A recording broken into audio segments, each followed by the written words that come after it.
Hey, I hope you all enjoyed that wonderful talk. Um, oh, good. I was gonna say, let me just change the view for our folks. Okay, speaker. Um, and I would love now like to welcome Robin to join us today. So hi, Robin. Thank you so much for sharing your time and being in this space with us today. We're all really excited to be able to share this space with you after that wonderful presentation. Wonderful. Thank you. I'm glad to be with you and here to have a little conversation. Yeah. Well, I think we'll just get started right away with some questions. It looks like we have some great ones that have been rolling in during the talk. Um, but I wanted to start off first with a question for you, thinking about kind of this community that we're in right now. And the National Native Seed Conference, it brings together a really diverse set of professionals and community members, and they span all kinds of backgrounds and lenses on the world. We range from these small and large seed producers and nurseries, scientists, government employees, tribal groups, and practitioners, and much more. I haven't covered it all, but we all have this goal of increasing native seed supply and capacity. And I just wanted to start off by asking you, what advice would you offer this community about how we can work together in a spirit of reciprocity when we have so many different lenses and with each other and with the land? If you had any comments.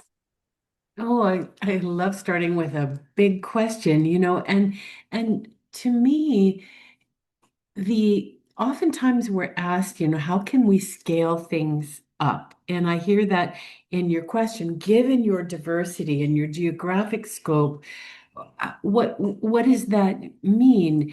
And I really feel like it comes down to not scaling up, but to working locally.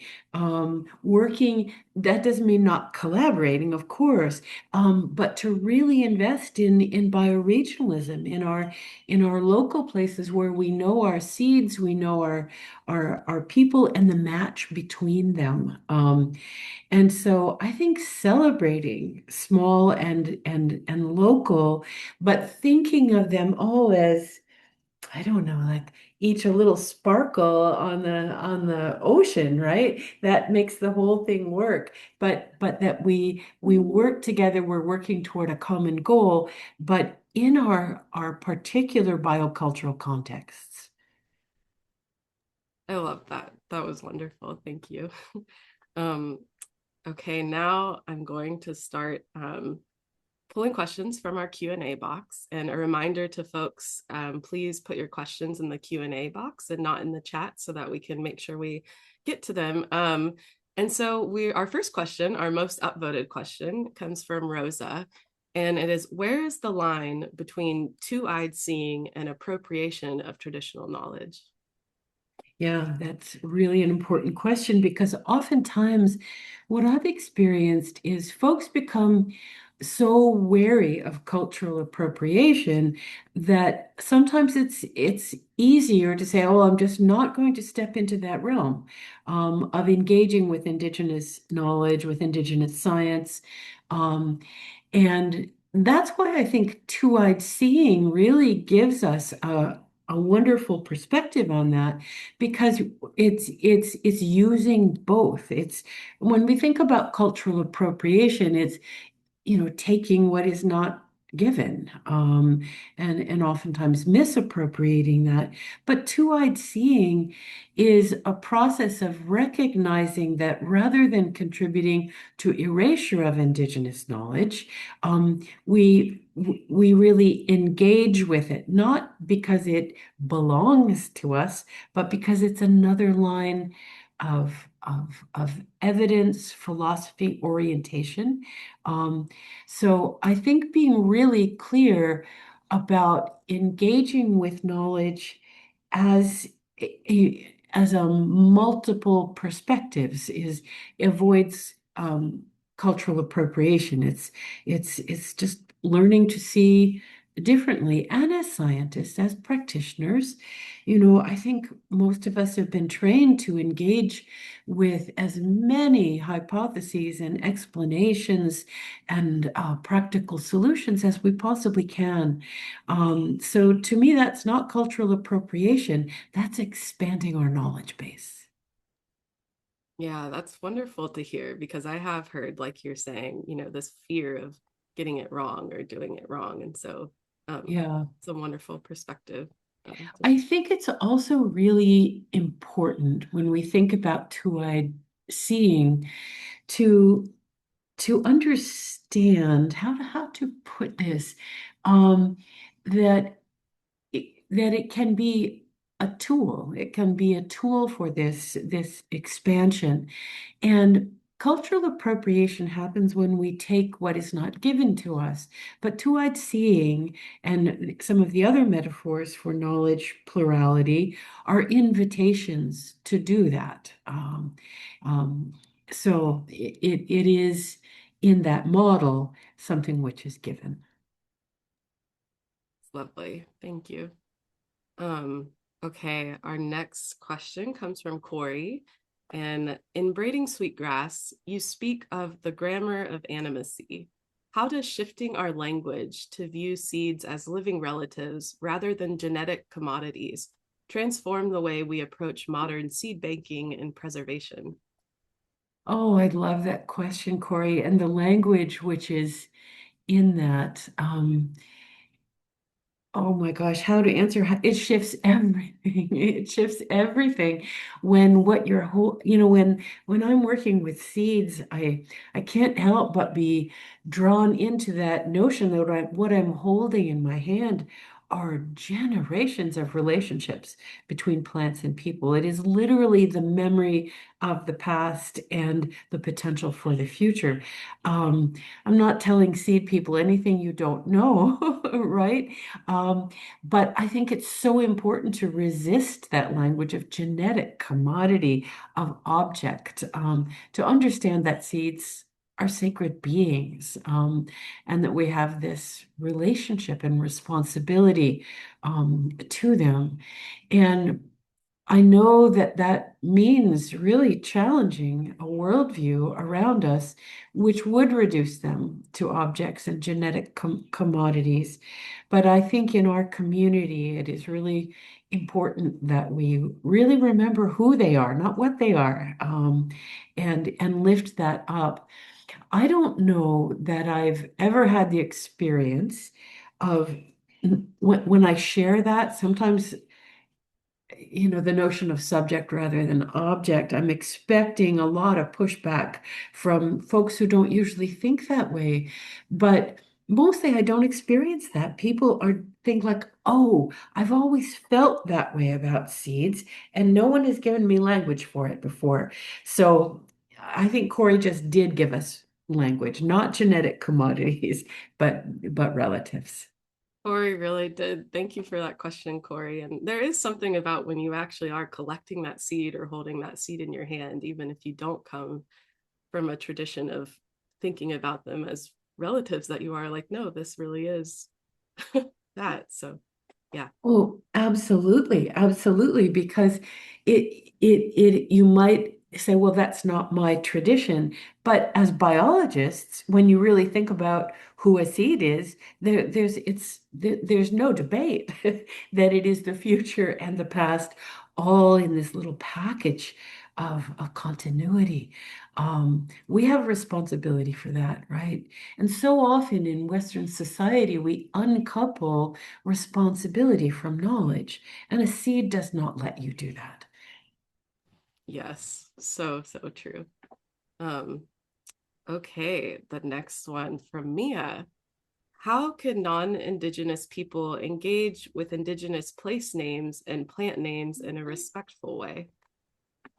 Ah, that's a really great question, because there are moves, as you know, to reclaim Indigenous place names, species names, etc. And the guidance that I would offer there is to always have the collaboration and, if appropriate, consent. of the local language holders for that, because there's such a diversity of thought around that. There are, of course, as you know, places and settings in the world where reclaiming indigenous names for places and for plants is very welcome. And there are other settings where it's really protected, and that notion is that this is the word we use for that plant, and it's a marker of relationship and identity, and it's not meant for others. So do your research, collaboration, talk with folks, and create partnerships in order to think these things through together and then to act upon them if that's the desire of the folks that you're working with. Wonderful advice. Thank you. Next, we have a question from Krista, and they say, we produce some culturally important species for restoration, such as camas and wapato. And I have just learned at this conference that certain culturally important species have guidelines and restrictions on how they should be grown, according to some traditional indigenous stewards. Do you have any thoughts about this or ideas on how I can learn more? Again, I think the message, and it goes back to that local and local context, doesn't it, is work with knowledge holders in your region, so that you're aware of the protocols that are in place for working with cultural plants. Um, I think when we're trying to restore cultural plants and bring them back into the landscape, of course, it isn't just about bringing the plant back. It's about bringing the relationship back. And so for that, we need partnership. And that can be such a powerful thing because the tools of, let's say, the Western science and conservation practitioner can be complementary to the tools of the cultural knowledge holders, but they're not one and the same. So it demands partnership, which almost always brings so much more richness to the project. I often like to think about how, especially now, nature is a moving target, right? When we're doing restoration, restoration to what point in time, restoration to what point in climate, all of that dynamism. But to me, what endures and crosses through those biophysical dynamics is that relationship to the plant endures. Um, and so working with those folks who have formed these primal relationships with plants will be a really good guide for that. I'm also aware, of course, that many of us work in settings where that knowledge is not um, available in many cases. And so it then becomes incumbent, I think, upon the restoration practitioner to think deeply about what is the appropriate relationship to to those plants and to that landscape, because relationships are, of course, this reciprocal exchange. So to think not just about bringing the plant back, but what are the relationships that we want to have that plant with that plant, of honorable harvest, perhaps, or of habitat enrichment. You have your own. Yeah. Totally. Yeah, I think those are really wonderful, like tangible things for folks to do as well. So thank you. Um, okay, let me just refresh so we get the top question. Okay, so this is from Russ, and he says, Dear Robin, as you know, many of us engaged in growing plants from seed for ecological restoration and other purposes are utilizing growing media that includes peat moss. Many of us have also heard from you and others of the ecological harm caused by peat mining. Should we all be seeking to minimize the use of peat moss in our growing practices? If so, it would be good to hear from the community you are in conversation with this morning, too, of successful techniques that folks amongst us have deployed to propagate plants from seed without peat. What a wonderful invitation to conversation. I would love to hear how this unfolds because as Russ suggests, I think we all know that peat is mined unsustainably with climate consequences, hydrologic consequences, biodiversity loss, all the things. And so the extent to which we can minimize our use of sphagnum is really important. And I'm so eager to hear what other folks have to say. But one of the substitutes, of course, which is often suggested as a alternative to unsustainably mined peat is oh, I see it just coming in the chat. Yep, coconut coir, because it is a so-called waste product of coconut processing, and it has many of the same properties, so it helps create this circular economy of reusing this wonderful gift from the coconuts without uh, the extensive environmental damage. But I'd love to hear, and I see it starting to come in the chat, what other people's experience is. But yeah, perlite and coconut coir, I think a lot of people really work with. But of course, it depends on the needs of your particular plant too. Right. Yeah, it does look like we're getting a lot of cocoa core. I know someone mentioned mushroom compost as well. Mm. In a different talk had mentioned that. I'm sure there might be more that I'm missing in here as well.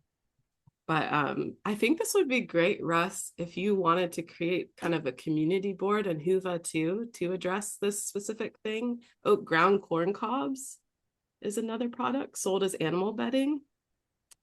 Yeah, Oh, mushroom compost wouldn't be sterile though. Yeah, lots of discussion, I it think. could be though. Yeah, Yeah, we could go on. right. But yeah, I think that would be great, Russ. Sheep pellets made from waste wool. That's cool. That, Fascinating. yeah. I So love all these examples, which are part of a circular economy. yeah, And as a community, we need to really be supporting that and helping to create innovations for others. So yeah, this is terrific. yeah. Well, maybe what we'll do is we'll get all of these answers compiled in one place, and then we can also share that with you too, Robin, what folks have mentioned. I'd love to know. Yeah. Yeah, We know great. so much more together than we do alone. It's true. Okay, well, let me go to another question. I'm sure more. Keep putting your answers in the chat, or your answers or your experiences in the chat, folks, as well. Our next question comes from Raylani. Hi, Robin. Thank you very much for sharing your talk this morning. I'm curious if you have recommendations for readings or other resources that speak further to the idea of biocultural restoration. I'm trying to think of a very compact, accessible experience of that. Um, I think I'm thinking about Gary Nabhan's work with biocultural restoration in the desert. He's written extensively about this in community partnerships that incorporate indigenous knowledge and cultural keystone species. Um, I'm also I am right now in Hawaii, and the work in biocultural restoration, which is ongoing here, is stunning and deeply grounded in local culture and protocol. And I was asking this question of my colleagues just yesterday, who should I read about biocultural restoration? And what they told me is that there's a fair bit of it in the scholarly literature, but not yet in the broader public discourse that I know of. So it's a wholly inadequate answer, but those are a couple of places to begin thinking about this. And of course, in the many of you probably are already members in the Society of Ecological Restoration. There's a lot of good resources there on biocultural approaches that are place specific. That's great. Those are great places to start pointing people to that we can explore. Um, all right, the next one from Alexa. Your work centers so deeply in reciprocity and relational, cultural, and connected approaches to restoration. How do you stay grounded in those values when engaging with systems and institutions that don't always operate from the same worldview? They don't always operate. That's gently said. Um, my experience in this cross-cultural translation, cross-worldview translation, is to meet people where they are, and invite them to think differently. It's in many cases our colleagues who are either unaware or have no experience in engaging with another worldview. I try to be really gentle with them because where would they have learned? In how many of our educations have we been, as plant scientists, soil scientists, restoration ecologists, have we been exposed to indigenous science and its application in restoration, for example?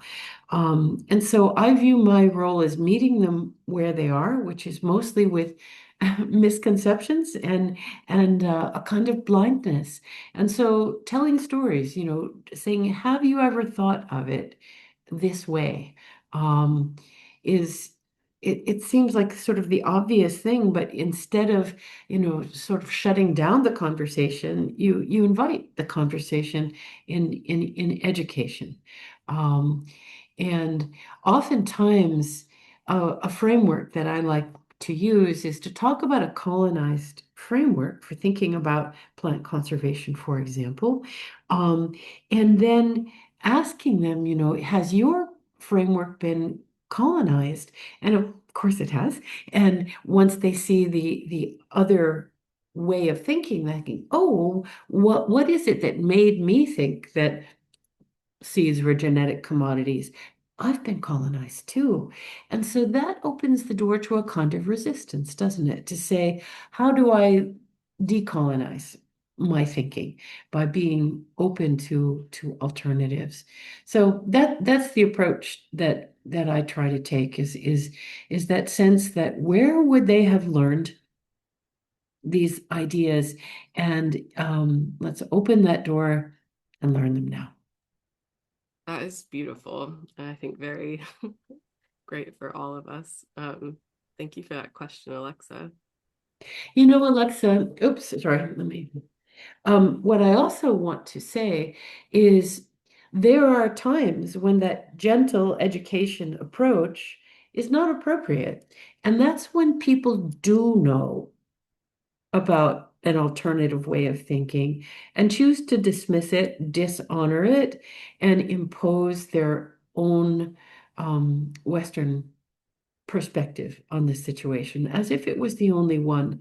And in that case, the gentle approach needs to be replaced with a kind of more fierce resistance to say, okay, I'm going to educate you, but then what are we going to do about that together? And you have to hold people accountable to a willful disregard of intellectual pluralism. Yes, absolutely. Yes, thank you for that too. Um, okay, our next question.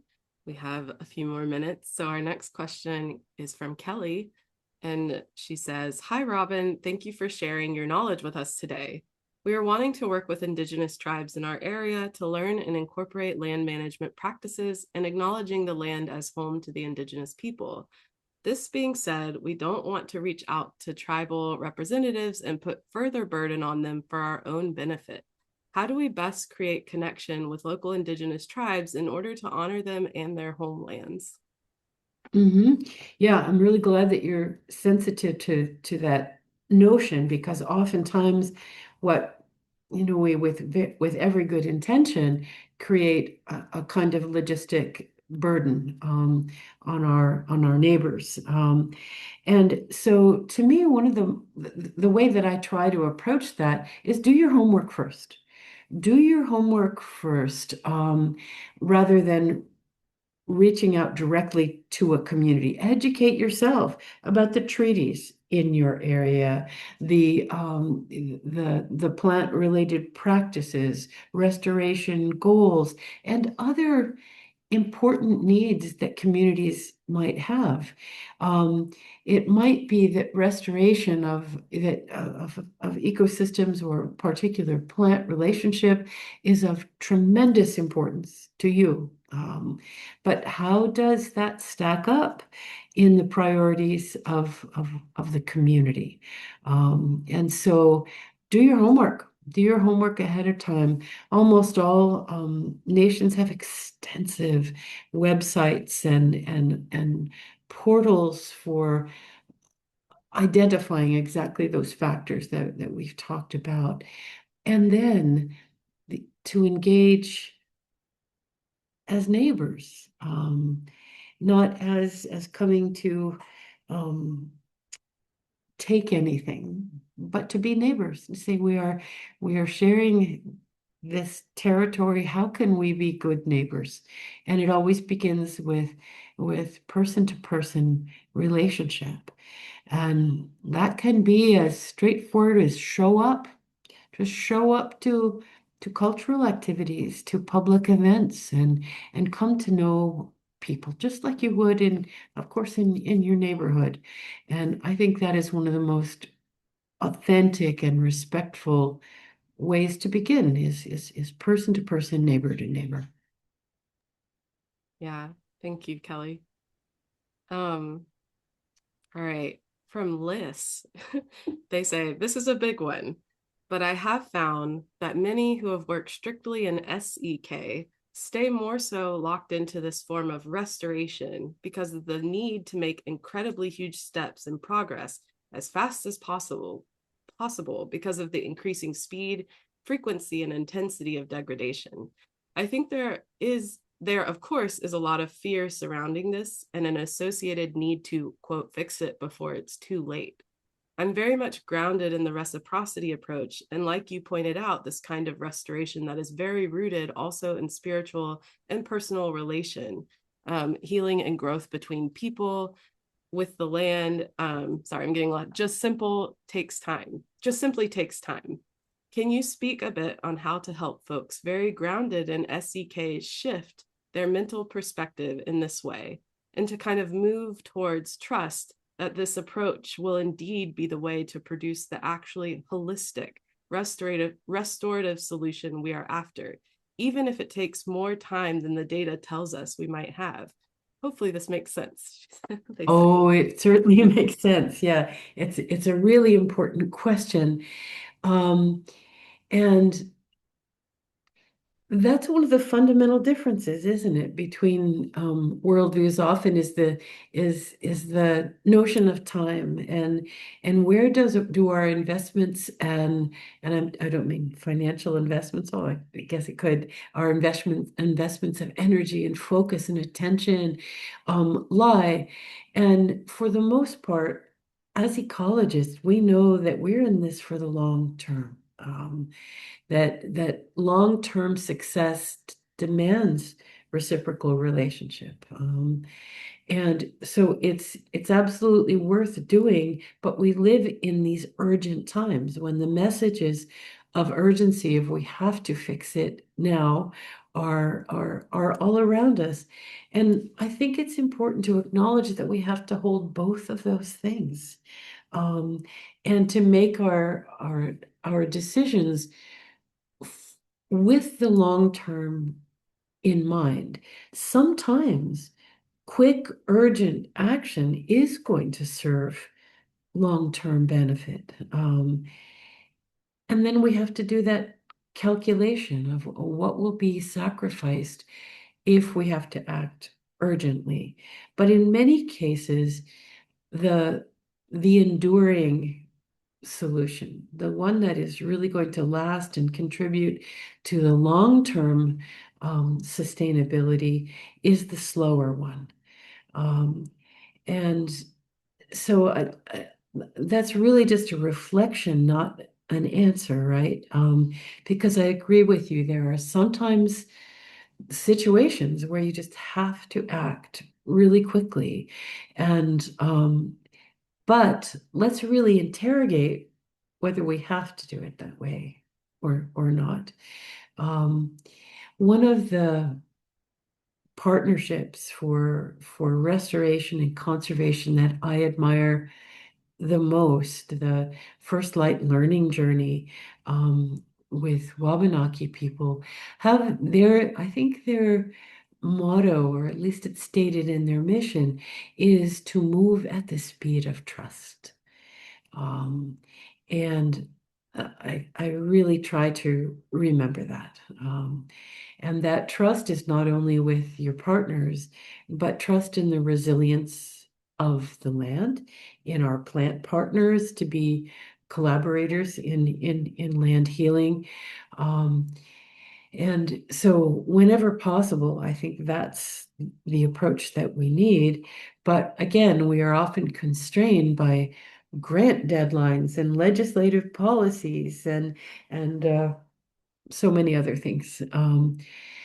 So it's not a very satisfying answer, but to it's case by case, but really try to lean into that sense of long-term relationship with place and people.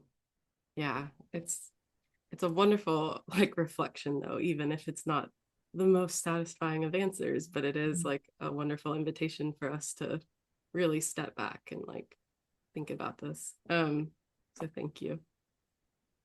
And it was satisfying to me, but and I'm sure the audience, but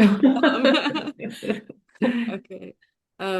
We have a question from Kelly, and oh, I think we're getting close to our end. Oh yeah. Okay, so this might be the last question. Um, Hi, Dr. Kimmerer. I was inspired by your message in braiding sweetgrass to celebrate the land and create our own ceremonies. You said, for example, that having wildflower walks is a great start, but more could be done to truly celebrate and honor the land and emphasize the importance of not appropriating Indigenous ceremonies, but making new ones. I wanted to incorporate ceremony into our events at my place of work as we have community who joins us in seed gathering hikes, wildflower identification hikes, and planting events. Could you speak on creating our own ceremonies and advice on getting started? Mm, I think you're so wise in your question and your approach, because collaborative ceremony, as we know, really focuses attention, doesn't it? And that attention becomes intention, becomes right action. And so creating ceremony that is serving those goals. Are is I think incredibly important. Using art and music and ritual and the words that belong in the setting and the place is really powerful. And so I encourage people to authentically create their ceremonies. There's so much temptation to, oh well, to say, well, we don't have ceremonies, so we're going to borrow them from the original people of this place. No, no, and no. They're not yours. That is cultural appropriation. And for your purposes, it doesn't do the work. That for the ceremony to do the work, it has to be yours. It has to be place dependent, people dependent. And so I celebrate your goal of thinking, let's begin in this way. Um, and one of the easiest ways and most, I think, profound ways is to begin with gratitude. And gratitude is not culturally specific, that's human specific, right? So how do we begin our work with gratitude for the gifts of the plants and the earth, and that commitment to give our gifts in return? And that can take so many beautiful forms that translates a work day or a work project into creating beloved community, doesn't it? And that too sustains the work in the term, and it sustains us in the long term. So yeah, thank you for that really perceptive question. And I think we need more authentically generated ceremony in our work. Oh, Robin, thank you so much for sharing your time and your thoughts with us, and you're extremely inspiring for all of us. And I think you've gotten a lot of love in the chat if you haven't seen any of those yet. But I feel like we could talk to you and ask you questions forever. So, but I know we don't have that time. So we just wanted to say thank you so much for joining us, and um, just really appreciate it. Yeah, thank you. And could I have one more minute? Please. And maybe some of you know about this already, but in this wonderful community of planters, I wanted to let you all know that a small band of co-conspirators we have begun a tiny little nonprofit and a movement called Plant Baby Plants. It is meant as a kind of resistance to drill, baby drill, by saying, plants know what to do about climate change, right? So how can we inspire, encourage one another in nature-based, plant-based climate solutions? So it's an invitation to create community and a movement around the work that we're already doing, to lift each other up in this work and to inspire others to join us. So if you're interested, check out plantbabyplant.com, where you'll see a lot more, and we'd love to work together. Thanks for letting me make that invitation. Oh my gosh, anytime. Yeah. We I think some people are sharing Plant Baby Plant in the chat now, and absolutely we will love to join. And Wonderful. Well, thank you everybody for the work that you are doing. I'm so really happy to be in solidarity with all of us for seeds and native plants. So, chi miigwech. thank you. It's been an honor. Yes, Have a thank you so wonderful much, Robin. Bye all. day. Okay. Well, with that, wonderful time. Thank you all for your questions. I'm sorry they didn't all get answered. Um, and appreciate all the comments in the chat. I wasn't able to keep up with everything, but it looked really wonderful. And with that, I think we are on to a break.